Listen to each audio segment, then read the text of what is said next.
Hello viewers, welcome to our channel. నేను మీ చరణ్ పరిమి. బంగ్లాదేశ్లో civil war మొదలైపోయింది.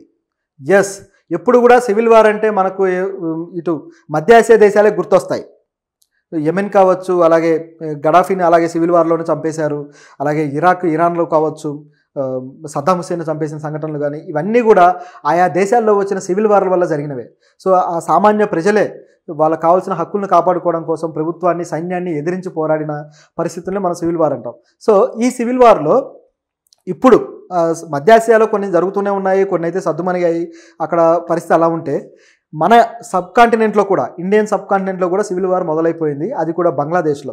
గత కొద్ది రోజుల క్రితం మనం ఒక విషయాన్ని మాట్లాడుకున్నాం. అదేంటంటే బంగ్లాదేశ్లో అల్లర్లు. ఈ విషయంలో భారతదేశం కూడా జాగ్రత్తగా ఉండాలి. భారతీయులు ఎంతోమంది అక్కడ ఉన్నారు, లేదా భారతదేశ హిందువులు, అంటే అక్కడ బంగ్లాదేశ్ పీపులే అయినా వాళ్ళు హిందూ మతానికి సంబంధించిన వాళ్ళు కాబట్టి అక్కడ వాళ్ళకు కొంత వివక్ష ఎదుర్కొంటున్నారు. కాబట్టి వీరంతా జాగ్రత్తగా ఉండండి అని చెప్పేసి బంగ్లాదేశ్లో ఉన్న భారతదేశ ఎంబసీ కూడా చెప్పడం జరిగింది. ఈ టాపిక్ మనం ఆల్రెడీ మాట్లాడుకున్నాం. సో ఎందుకు ఇక్కడ అల్లర్లు జరుగుతున్నాయని చూస్తే మళ్ళీ మనం ఒకసారి రిమైండ్ చేసుకుంటే, బంగ్లాదేశ్లో బంగ్లాదేశ్ లిబరేషన్ వార్లో పాల్గొన్న సైనికుల పిల్లలకి ఎంతో కాలంగా రిజర్వేషన్ ఇస్తూ వస్తుంది ప్రభుత్వం. అయితే ఈ రిజర్వేషన్ ఇంకా ఆపేయండి, ఎంతకాలం ఇస్తారు అని చెప్పేసి బంగ్లాదేశ్లో ఉన్న నిరుద్యోగ యువత, యూనివర్సిటీల విద్యార్థులు, ఢాకా యూనివర్సిటీ విద్యార్థులు దీన్ని మొదలుపెట్టారు. సో ఒక ఉద్యమం రూపంలో ఇది చిలికి గాలివానలాగా చాలా పెద్దగా అయిపోయి అనేక మంది విద్యార్థులు చనిపోయిన సంఘటన ఉంది. గత వారానికైతే దాదాపు 100 మంది చనిపోయారు. ఇప్పుడైతే 250 చిల్లర చనిపోయిన వాళ్ళు తేలారు. ఇంకా ఈ అల్లర్లు జరుగుతూనే ఉన్నాయి ప్రస్తుతానికి కూడా.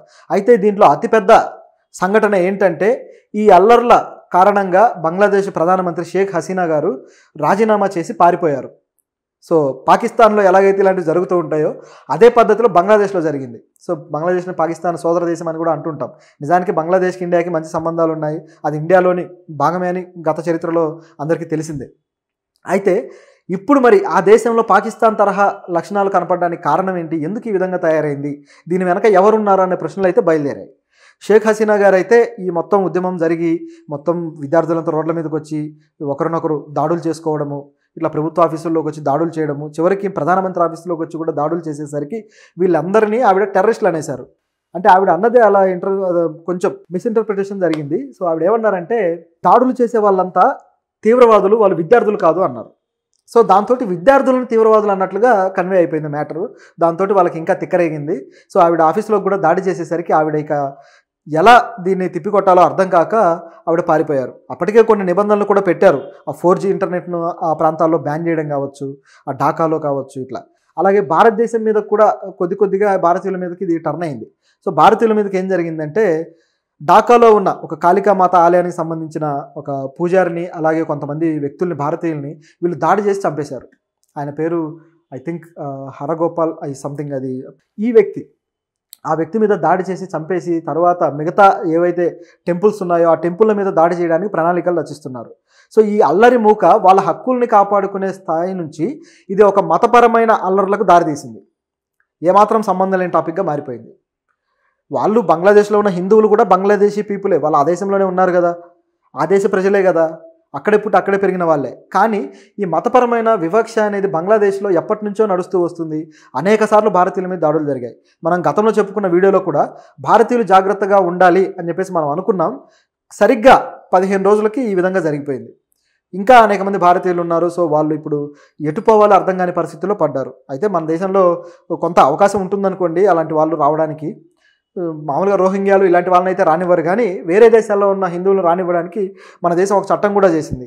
అది పూర్తి స్థాయిలో అమలు అవ్వకపోయినా సరే, ఆ NRC చట్టం అనేది కొద్ది గొప్ప దానికి సంబంధించిన ఒక లిబరల్ ఆలోచనలతోనే ప్రభుత్వం ఉంది కాబట్టి వీళ్ళని తిరిగి శరణార్థులుగా రప్పించుకునే అవకాశం అయితే లేకపోలేదు. సరే, మన దేశం పరిస్థితి ఇలా ఉంటే షేక్ హసీనా గారు ఆ దేశం నుంచి పారిపోయి తిరిగి మన దేశానికే వచ్చారట.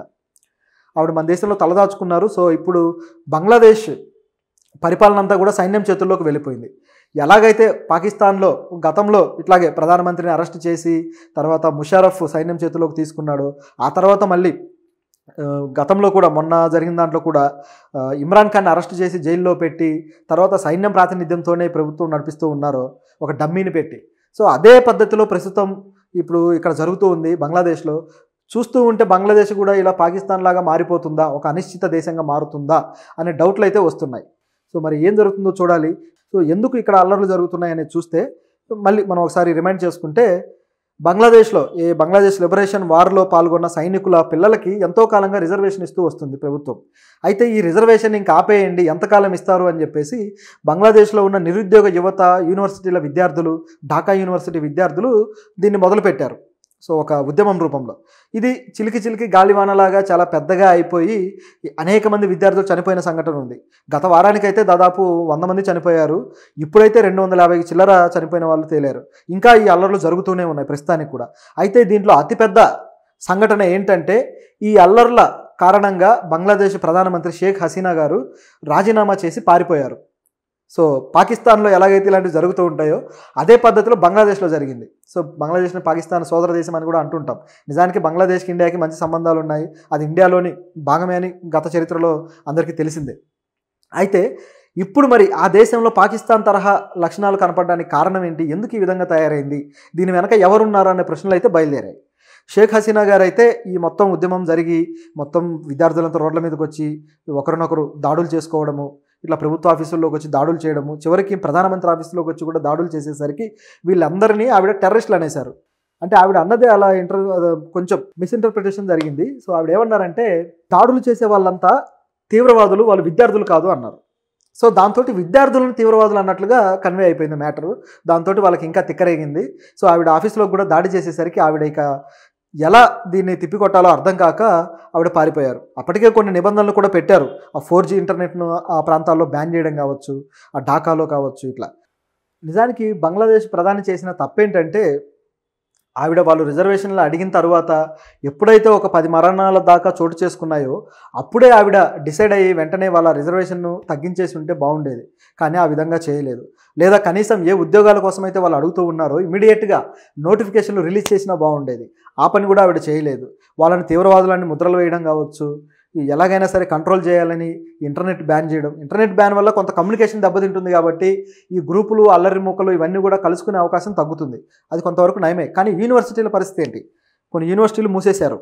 కానీ వీళ్ళు రోడ్ల మీదకి వచ్చి ఈ సోషల్ మీడియా ద్వారా కమ్యూనికేట్ అయ్యి తిరిగి ఉద్యమాన్ని ఈ విధంగా అంటే ప్రధానమంత్రి దిగిపోవాలి అనే స్థాయికి ఉద్యమాన్ని మార్చారు. నిజానికి ప్రధానమంత్రి మీద వాళ్ళు దిగిపోవాలనే ఆలోచన మొదట్లో లేదు.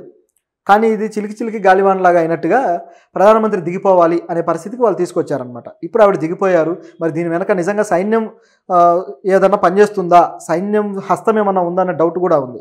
ఎందుకంటే ఇలాంటి అవకాశం దొరికినప్పుడే కదా సైన్యం ఇమీడియట్గా సైన్యాధ్యక్షుడు ఎవరో దీంట్లో ప్రధానమంత్రి అవకాశం దొరికించుకుంటాడు. సో అలా ఉందేమో అని కనిపిస్తూ ఉంది. మరి వాస్తవం ఏంటో తెలియాలి. అయితే ఈ విషయంలో భారతదేశం ఏం చేయబోతుంది? ఎందుకంటే హసీనా గారు పారిపోయి భారతదేశానికే వచ్చారు. సో ఇప్పుడు ఆవిడ రక్షణ కూడా భారతదేశమే తీసుకుంటుంది. కాకపోతే ఇప్పుడు ఆవిడ ప్రధానమంత్రి కాదు, ఎందుకంటే రాజీనామా చేసి వచ్చారు కాబట్టి మాజీ ప్రధాని. సో ఆవిడకి ఏ విధమైన రక్షణ కల్పిస్తారనేది ఒక చర్చ అయితే